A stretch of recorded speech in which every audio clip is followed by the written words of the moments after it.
Labing-anim ang naaresto sa police operation sa iba't ibang barangay sa Quezon City ngayong gabi.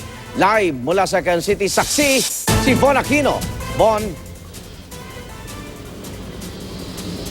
Igan, dalawa nga sa mga naarestong suspect ay menor de edad at sila ay naaresto sa ilalim ng Oplan Lambat Sibat one-time big-time operation ng QCPD Station 6 ngayong gabi.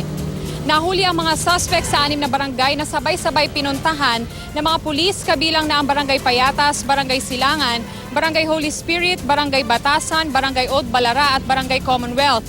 Nakumpiska sa mga suspect ang 13 sachet ng hinihinalang shabu, 23 sachet ng marijuana, mga drug paraphernalia at isang kalibre 38 baril. Kabilang sa 14 na suspect ang 5 tao na may warrant of arrest sa mga kasong paglabag sa Comprehensive Dangerous Drugs Act, physical injuries at attempted homicide. Sa tansya ng mga pulis, aabot sa 20,000 pesos ang halaga ng mga nasabat na hinihinalang shabu.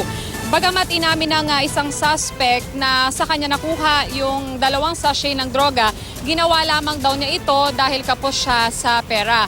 Maharap naman ang mga suspect sa kasong paglabag sa Comprehensive Dangerous Drugs Act at illegal possession of firearms. Igan sa ngayon ay sumasailalim muna sa medical examination yung mga suspect bago sila ikulong dito sa QCPD Station 10. At live mula rito sa Quezon City, ako si Von Aquino, ang inyong saksi.